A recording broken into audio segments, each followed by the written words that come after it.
What's going on, y'all? Robert Sikes, KetoSavage.com, and today I've got special guest Crystal Sikes back in the building for our third trimester recap video.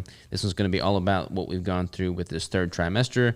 Rigel is not yet born, so we're doing all this on the cusp of his arrival, and then we'll do a follow-up episode after he's here, but this one is all about the nuts and bolts of our third trimester experience. So, without further ado, sit back, relax, and enjoy the conversation with Crystal and myself. What is going on, babe? How are you? Is this the start of the podcast? Yes, the start of the podcast. Okay. You doing okay? I'm doing okay. We just had a madness trying to get this thing orchestrated. The podcast room is falling apart right now. Switching out some decor in here, but we're alive and we're well, and we are not yet greeting Rigel into the world. This is third trimester recap video. You are still pregnant. Yep. He was due technically 2 days ago. Mm-hmm. And he is not yet popped out. He's still in there. So, this is going to just be the third trimester recap podcast. We're going to do a fourth trimester, which will include the postpartum and then all of the birth details. But let's dive into third trimester. You are 40 weeks and 2 days at the time of this recording. Rigel is 40 weeks and 2 days old, but he's not. Do they start counting? I guess you can't really count him as being old until he's born, right? Right, yeah. That makes sense. So how you feeling? Feel pretty good. Yeah. How's the emotions? They have been fine until about 30 minutes ago. Yeah. You doing okay now? Yep. Is my smiling face making you happy again? So much better. Well, what's new between second trimester and third trimester? What are some things? We got some hit list topics on the phone. Let's just start going through there. Yeah, let's just go through those because I don't think I'll be able to memorize it all. Yeah. Some of these questions are questions that have been asked on my Instagram that we just figured we'd kind of go over a little bit. All right. So, well, I'm trying to figure out where I want to start here. From the top. We can just start with workouts, food, all that kind of stuff. That is pretty generalized. Your workouts hadn't really or your food hadn't really changed at all, has it? The foods haven't really changed as far as the amount that I'm eating, but the types of food has kind of changed. I feel like I've had a little bit of a hard time getting in solid meals, actual meat and vegetable and like an actual meal. I just haven't been really craving a whole lot of that, and there's just not as much room in there, so it's made it a little bit harder to get it in. So I've been eating a lot more earlier in the day, having a shake before my workout, which I wasn't really doing before. So I'm doing a shake before my workout. I have a yogurt with kefir, whatever you want to call it.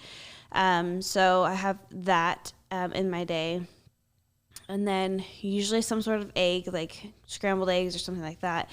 And then in the evening, if I'm craving meat, then I usually go to town on it. Yesterday, we went out to have our burgers, and I got 2 of them because it was if it sounds good, I'm just going to go for it. And same thing with the steak. We went out and had a steak the other day as well, and we've cooked a couple of them at home too. And once it sounds good, it's I just want to go to town on it because otherwise it just doesn't feel like there's as much room in there. You're not really... You're tracking macros to the extent of knowing that you're getting enough total calories and enough total protein. But, I mean, if you had to ballpark guesstimate what your intake has been in addition to that bare minimum, what are you averaging a day right now? Any idea? I think it's still probably somewhere between 28 and 3,000. 28, 3,000 calories. And what, about a 70% fat ratio, roughly? I think it's typically, probably right now, it's a little bit higher fat. My second trimester, I was a lot higher in protein. I was probably 68, I think is what I said it was. And now I'm probably a little bit higher fat just because fats are a little bit easier for me to get in. I still am getting in plenty of protein, but it's coming from different sources than I was eating before. Because before I was eating a lot more chunky food, like chicken and things like that. But yeah, probably a 70%. And your appetite, has that changed? Because Rigel's dropped a little bit, which for people listening that do not know, this is all new to me too, but he basically drops farther into the birth canals. His head's down, getting ready for ejection time. And when he does drop down, he takes some of the pressure off of your stomach, so you're able to eat more. There's more room in there for that. But it puts more pressure on your bladder, so you got to eat more, but you got to pee more, kind of deal. Yeah. Is that a pretty good way to describe it? Yeah, I think so. Depending on like how they land, because like some people don't have to pee more. But yeah, they say that like you can breathe easier, which is not the case for me. I keep getting out of breath. Like Chip will be filming a video, and all of a sudden I'm just like, like trying to breathe. But I think it's because I try to like control it, and then I get out of breath. So, anyways. My appetite has definitely gone up in the last couple of weeks since he's dropped down. And he did like a slow drop. It wasn't like overnight. It was a boom. It was like one appointment, he had slightly dropped down. The next appointment, he had dropped a little bit lower. And then 2 days ago when we went to our 40-week appointment, he was like fully engaged, like ready to rumble. So, yeah. Does he feel different, like with his kicks and punches and stuff? Does it feel like it's in a different spot than it was? Yeah, so it's a lot more jabby now. Yeah. Like sometimes they don't feel as good, but I was just telling you, now they can listen, that a lot of people complain about like them hitting your ribs and like hurting and all that. I haven't really had any of that. Like he's not like up in my ribs or up trying to like attack anything. It just, every once in a while it's like, oh, that was a little sharp. Or like, that was a little like, yeah. Just like that, huh? Yeah. So, but other than that, they're just sharper movements. Like he's getting stronger, and I can definitely feel that. And he's been in the same position for quite some time. Like he once slightly moved, but that was it. Like he's back in the same position. So every time I feel the movements are always in the same spot, and he's super active. Like.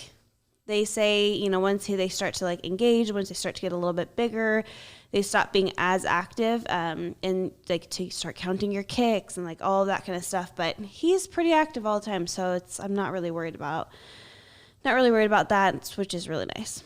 Nice.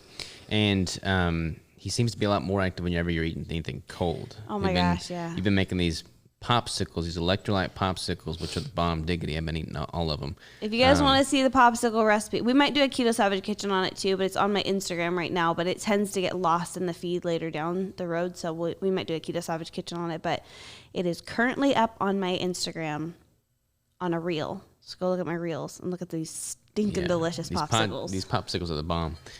So what all you put in them? You put that's why I told him to go look at the reel. I know. We'll send him to the reel. We'll send him to the kitchen episode when we make that. But it's basically 2 scoops of Relight per batch of popsicles. So the reason I made this was, like a lot of times, like in labor in the hospital, they don't let you eat, and they're like, "Oh, you should have popsicles and ice and whatever."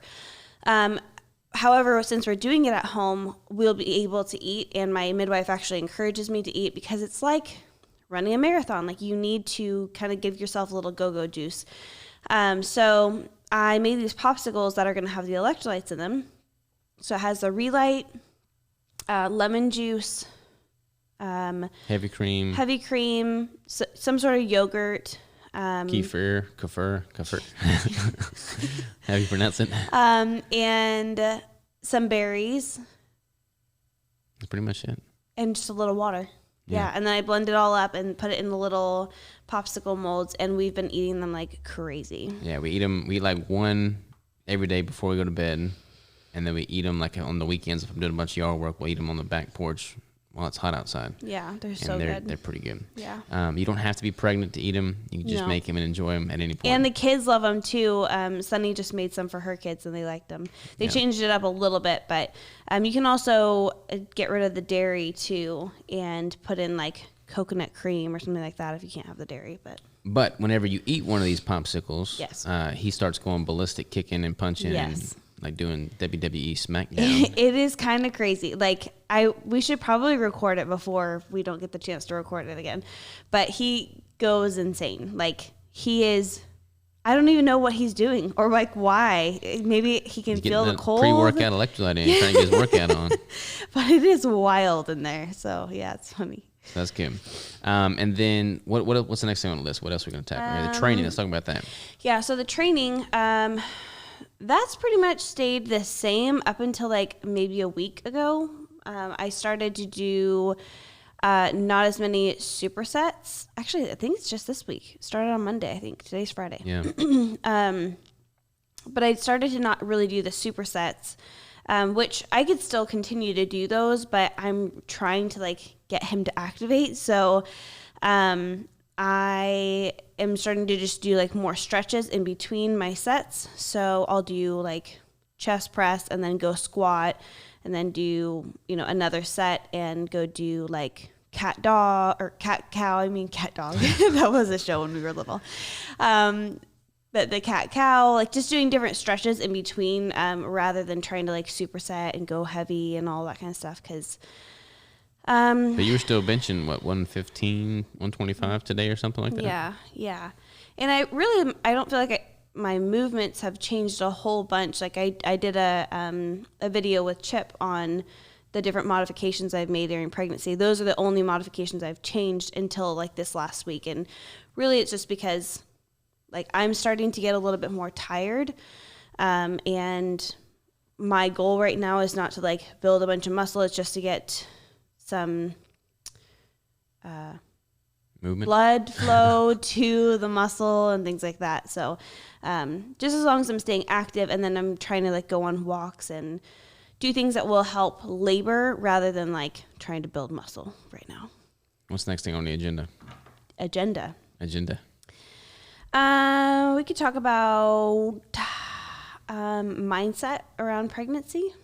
Like a lot of people I feel like are a little bit, especially by this point, they're usually pretty over it and they're telling the whole world they're over it, and which is fine because everyone's going to feel totally different. And I've been like super, super blessed that my pregnancy has gone as well as it has, but I definitely feel like I also have a different mindset around it. And I just had a friend the other day, I was going on a walk with her, and she said like she's grateful to me for not being that person, like not being the person that's just constantly complaining about being pregnant and like the end time where it's like it can be miserable. Like there's also like a lot of positivity that can come through this, and whatever. So, and I get a lot of those in the DMs too.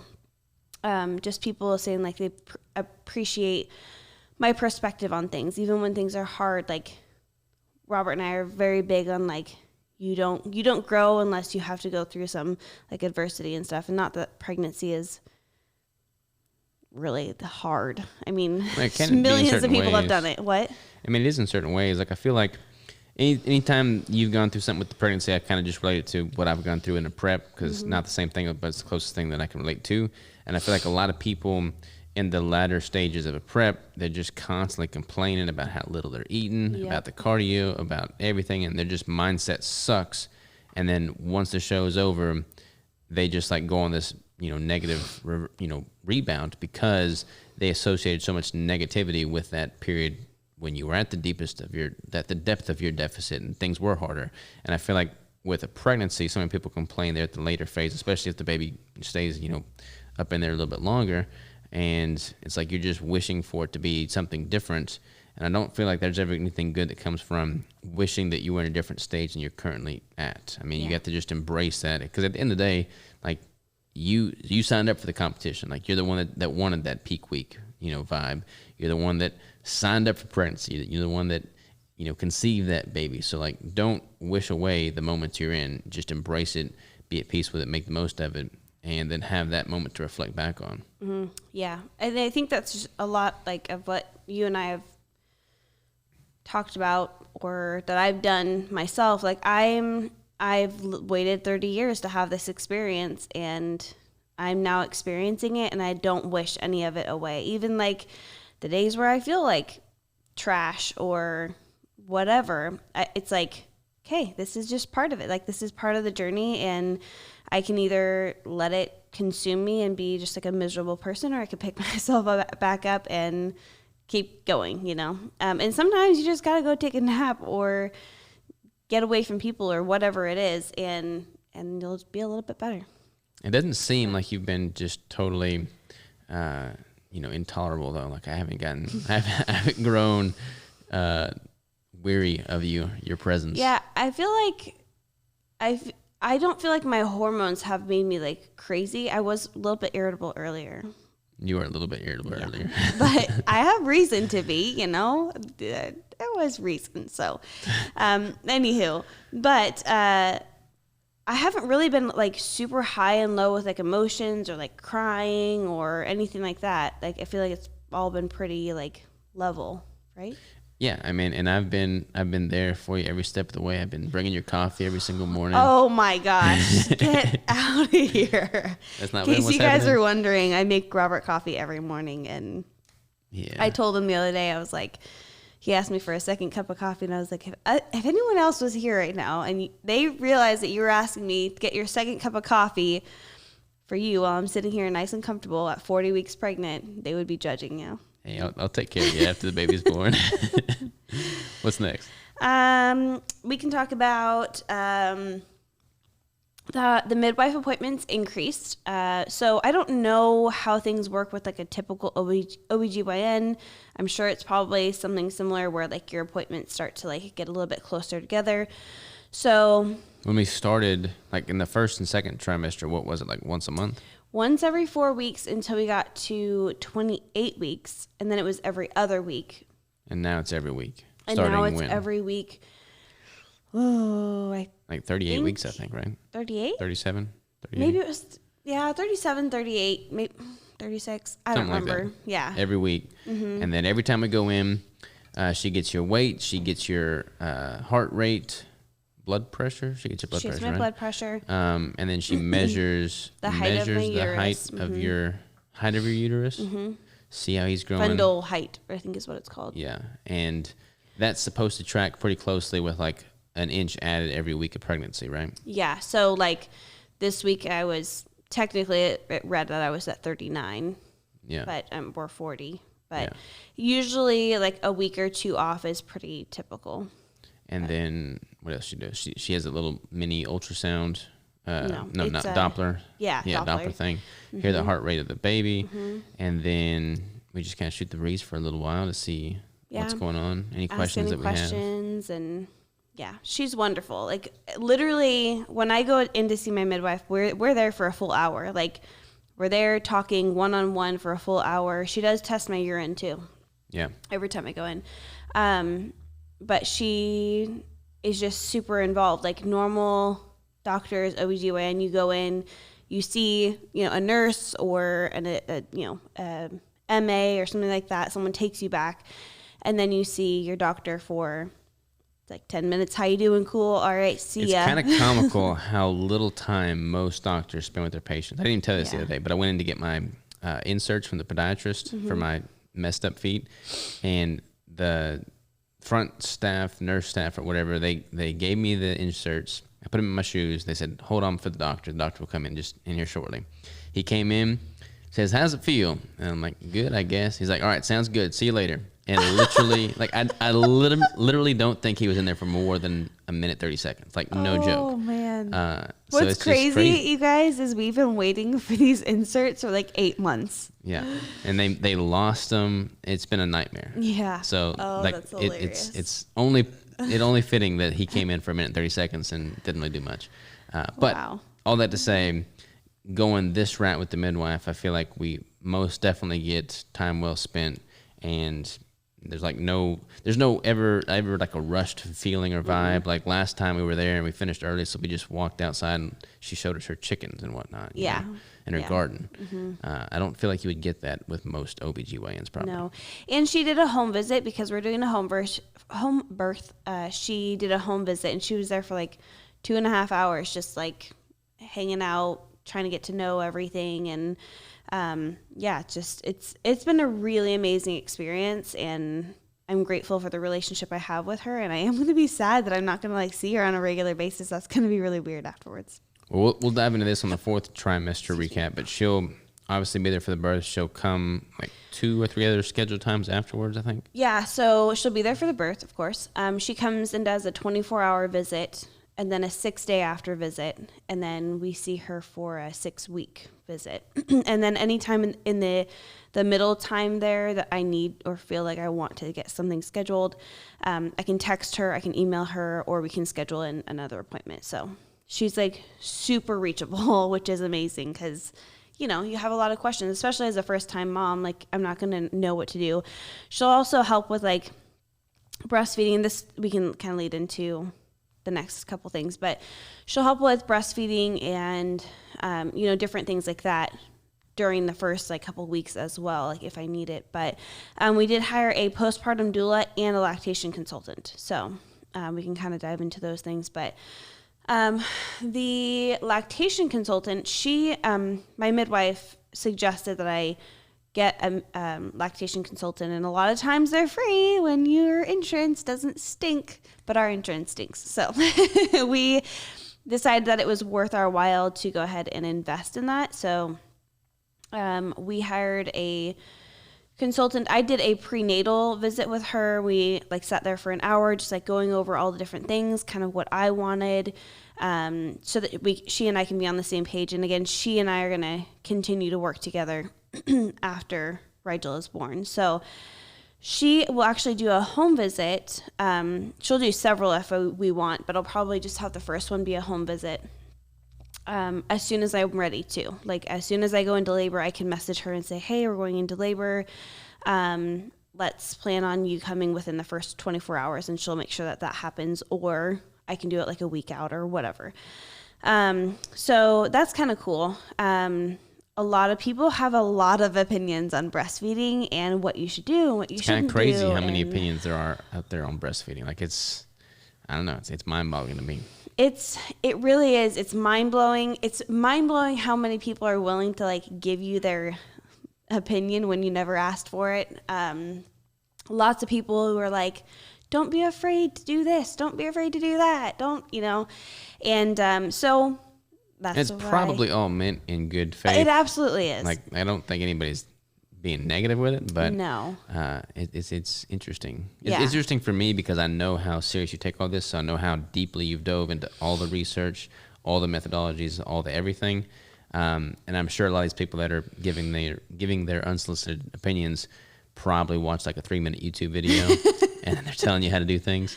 So it's just kind of funny to watch. What's the most funny is when men try to tell me what I should do. Yeah. Like, you may have watched your wife do it like 5 times. I don't know. Like, they may have a good idea or good perspective on it, but still, just don't, please. Yeah. But anywho, we did hire a lactation consultant because there are issues that arise. There are concerns, especially as a first-time mom. You have no idea what you're doing. Your baby's stomach is literally the size of a marble when they're born, and it slowly grows over time. So you really don't need to be like crazy overfeeding them. However, there is like the 2 or 3 day after birth, like cluster feeding and things like that will happen, which will make you almost feel like you're not giving them enough because maybe your milk hasn't come in yet or whatever. And like the week after, they typically lose a little bit of weight, and that's normal. Yeah. You know, I could see how somebody that wouldn't know that that's normal would assume that they're doing something wrong and they're supposed to be gaining weight that whole time. Yeah. So, interesting. So, yeah, it is very interesting. So, even though I've done a lot of the research, I have Anna, my midwife, who can help, and then we have our lactation consultant, which I think will be really helpful, whether or not, like, if everything goes perfectly, then she can at least say, hey, everything looks perfect. That's great. We don't really need any more appointments. Let me know if you need anything. Or, hey, you're having struggles. Let's schedule you for a couple days out or whatever. So I am grateful that I signed up for that, and even paying out of pocket for it. I think it's going to be worth it. And there's it's like a mom's free like support group. I think it's like weekly or bi-weekly or something like that they offer. So I could just go to one of those meetings and just like meet other moms. So that's also cool. We have our postpartum doula. She is awesome. She's got a podcast. She does have a podcast. I'm going to have to get all of her information. And I think were we going to have her on? Yeah, we can have her on the podcast. But she's really super sweet.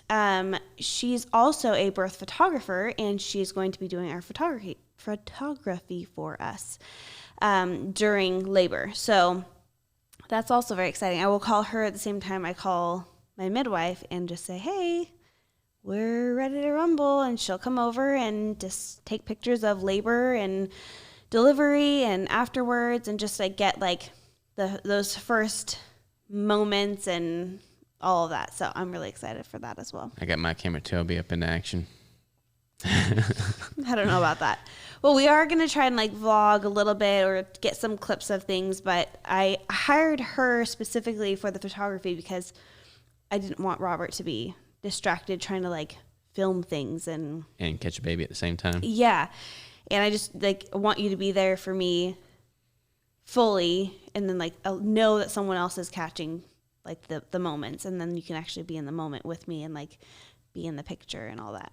Yeah. But so she is going to be our photographer, but also our postpartum doula, and we aren't exactly sure what we'll be having her do during that time, but we hired her for like 15 hours, and then we can add on to that at any point.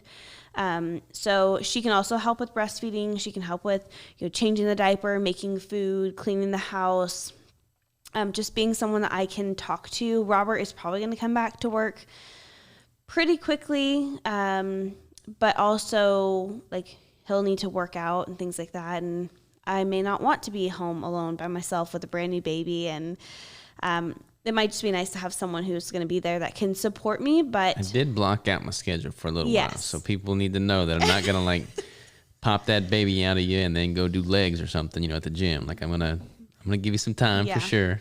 Well, he just told me the other day he didn't realize he had to adjust his workout schedule. I was like, for a couple of days, it'd be nice if you were home. So thanks. Yeah. We'll bring the dumbbells home. It'd be good. Yeah. We have some bands. You can do the bands at home. All right. Let's see. We talked about food. My weight and body image. Your weight and body image. So we've got this scale, one of those smart withing scales. Of course you're going to bring this up. And it's pretty cool. Like you sync it with your phone. You put your stats in there. For being smart, it's not so smart. And here lately, when I've been jumping on the scale, like you could put as many user profiles in as you want. But then here lately, when I've been jumping on the scale, this thing pops up. It says, "Are you Crystal or are you Robert?" Because like our weights are pretty similar right now, and you've got to like lean to one side or the other to pick which person you are. But I still got you by a little bit. Yeah, you do. So what is your weight? Well, we don't have to share my weight. Thank you very much. But I have gained between 35 and 40 pounds. It depends. That's super healthy. It is, but they don't have to know my weight. But well, people know my weight, so it's like they probably do reverse engineering. Get out of here with that. We're not talking about it. Anywho, so between 35 and 40 pounds. It kind of depends on like what I've eaten, what my electrolytes are like. There's some days where I'm like super swollen, like my feet are swollen, my hands are swollen, my face is like everything's swollen, and I'm like up 3 pounds. And then there's days where those I'm not happen like after that. we eat a big old keto pizza with a bunch of anchovies. Yeah, I haven't been putting salt. anchovies on my pizzas though. But yeah, some days I'll be just like really like full of water, and I'll be heavier on those days. But I haven't passed 40 pounds on any of those heavier days. So somewhere around, I think probably like 37 pounds is where I'm kind of like sitting.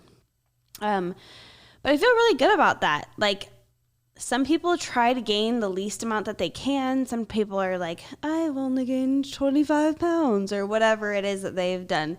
And I honestly feel really good. Like, I've felt really good through this whole time. And like, there's been times where I've had to ask Robert, like, am I looking fuller everywhere else? Is it mostly just in my belly? Like, what do I say when you ask me that? Well, you tell me I got a booty. Pretty much what I say. Yeah, booty's getting a little bigger. Yeah, that's ain't pretty never much a negative connotation. But I feel like the fact that you've kept on top of your nutrition, I feel like honestly, so many people use pregnancy as an excuse to eat like an ass, and you haven't done that. You've continued to eat the exact same foods you were eating prior to pregnancy. So there was no negative, effects there.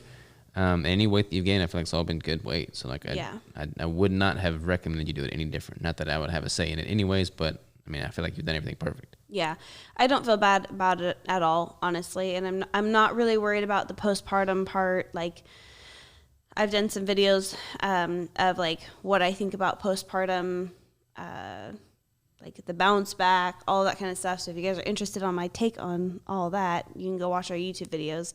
But I did do like a bounce back video of like what I plan to do and like the importance of like certain aspects of dieting and nutrition and workouts and all that kind of stuff postpartum. So I'm sure I'll be sharing a lot more of that journey afterwards as well, like as I'm actually going through it, because it's going to be different me looking at it right now versus me actually going through it, because it's hard. Like sometimes you have bad like body image moments, like where you just feel poorly about yourself, and like you and I have talked, like we have no idea what my body's going to do afterwards. Like we have no idea how long it's going to take for things to kind of like tone back up, and it's just weird. Like nothing's in its right spot for a little while, and I feel like, I don't know, as is true with the prep though, in this sense, like if you know you're doing everything in the right way, in the healthy way, in the sustainable way,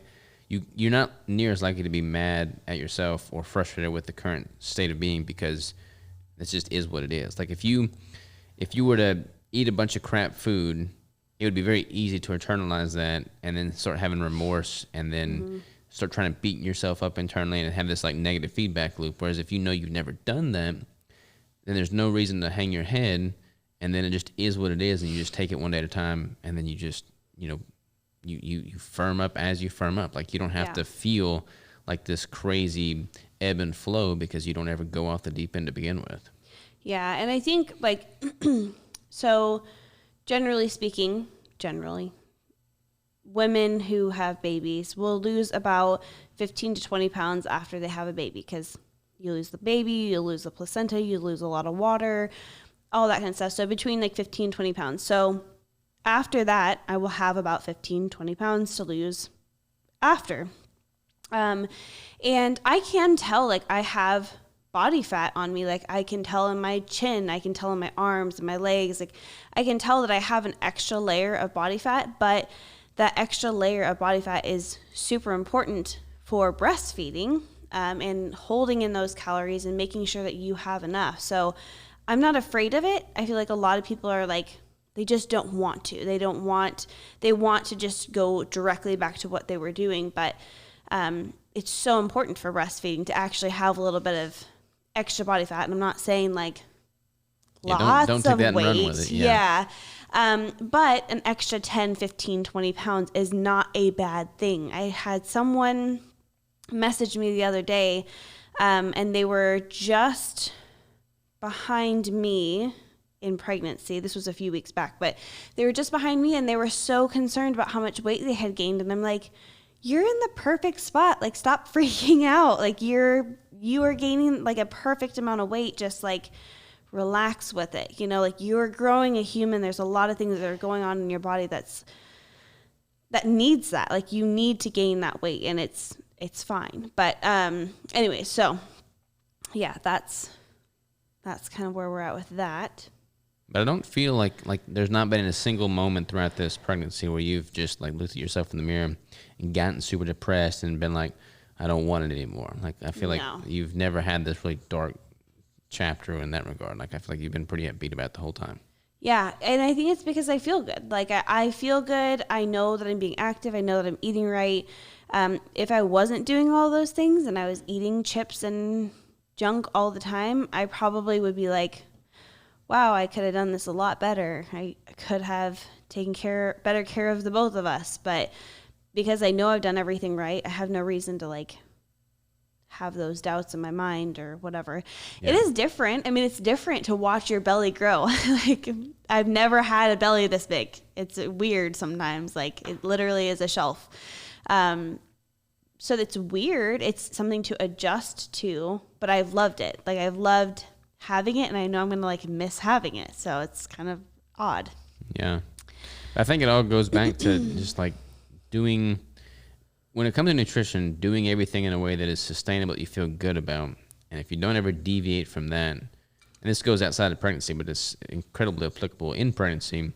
Like if you don't ever deviate from what you know to be right anyways, then you don't ever have that negative feedback loop. You don't ever feel like you're doing something wrong that you have to try and then course correct from.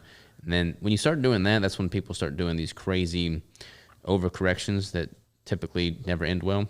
Mm-hmm. So I like that we've never had to do that with any of this. Yeah. You know? Yeah. What else you got? The approval by the state. All right. Let's talk about state approval. What you got? Okay. We're running out of time on our battery life here. Let's dive in and make it quick. Yeah. So the last kind of thing that we'll go over is the approval by the state. I said something about having to be approved by the state to have a home birth, and everyone like freaked out on me. Like, why would you have to have that? So let's just blanket statement this is that any doctor, midwife, whatever that you go see is they are approved by the state or federally. So they have to follow rules. If you're going to see a normal OBGYN, you're not going to have to be like approved by the state because your doctor's already following the rules. That's why they have, liability insurance. That's why they make you go through all of these steps. So you don't have to go get extra checked. However, my midwife, there are different levels of midwives that you can have, and in order for her to not have her license taken away, she has to follow the legal requirements. And since we do everything at home and like in her home office, there are certain things that we have to go do to be approved by a doctor to make sure that we are safe to have a baby. So it's not that the state's like, you can't have a home birth. It's like, hey, we're checking you to make sure that you're being safe, that your body's responding well, that the baby's responding well, that you're growing perfectly. None of it has been overly stressful or annoying or anything like that. Like I felt very confident about going to each of my appointments that had to be like approval appointments. There's only 2 of them, one at the beginning, one at the end of the pregnancy. And they're just checking to make sure that you're safe, that you're doing well. And if they don't approve you to have a home birth, you don't want to have a home birth. That means that you are a risk, that there is some sort of liability there. And your midwife wants to know that because it's a liability for her. And you want to make sure that you're in the safest place. Like if you have to go in for a surgery, if your baby has some sort of defect that needs taken care of immediately, all of those things. So it's not the fact that like you have to be approved by the state. You can definitely have a home birth by yourself. You can have it with an unlicensed midwife. You can have it with a licensed midwife who's willing to get her license taken away. But since I hired Anna and she has to be approved by the state that I'm safe, I go to these appointments and I don't make a fuss about it. However, in these appointments, you can deny anything. You can literally show up to the appointment and say, I don't want to do any of these things. They have you sign a paper and you leave. That's it. So it's like you technically But it's there for your benefit. Like exactly. You want to know that you're a good candidate for a home birth because you want to make sure that you're doing everything in your power to be safe for the baby, for the woman, for everybody. Yep. So it's not really in your best interest to try and cut corners there. Right. Now, with certain things like the oral glucose tolerance test that we knew we would likely fail anyways because we're not consuming glucose on a regular basis, like we denied that because we knew why it would make sense to that. We didn't deny it because we're, type 1, type 2 diabetic and worried about gestational diabetes and trying to avoid it, Yeah, and we found another solution. So I got my CGM and I showed my midwife that. I printed off a piece of paper that like had a 2-week overview of what my glucose did, and she was like, this is great. Yeah. Like that was it. Because I want to make sure that I'm being safe, and sometimes you don't know. Sometimes you don't know like what your glucose is doing. So I was still smart about testing that and things like that. But, you know, they just do like the Group B strep test. They'll test you for all the normal things that you normally get tested at a regular doctor's office. They'll do a urine test. They'll do the STD testing. They'll do like all of that kind of stuff that they always do. They'll check your hemoglobin, make sure that you're going to clot, all of those things. So they test all that. You want to be tested for those things. You want to be safe for you and your baby, and to know with a sound mind that everything can go as smoothly as possible. So yes, you have to be approved by the state technically, but you can deny anything that you want to. There are like 7 states that don't allow certified midwives. So this is technically like an illegal thing, or like to have a licensed midwife at your birth. So if you're going to do it at home in those states, you're doing it without state approval. Yeah. Without someone who's licensed there. So there's rules for every single state. Every single state has something different. Some of them have lots of loopholes that you have to like jump through. Some states can be really awful. Arkansas is very simple, very easy. I've loved it. I've loved the people that I've worked with. Even when I had to go through state stuff, they've all been great. Yeah, all been positive thus far. All right, we're about to run out of batteries, so we're going to have to cut this one short, but we're going to do a follow-up 4th trimester and birth and all that stuff in the next episode. So for people that do not know where to follow you, Crystal, where do they go? On Instagram, it is the.lady.savage. I have the ladysavage.com as my website. And then we have a Lady Savage Facebook group as well. And yeah, we're going to be putting out all kinds of good content for there. So it'll be good. We'll do a follow-up episode on this. We have no idea when he's coming, so... Yeah. Playing it by ear. Yeah. He'll probably be here by the time this goes out, I would imagine. Probably. We'll see. Love you, babe. Love y'all for tuning in. Appreciate you listening, and we'll talk to you next time.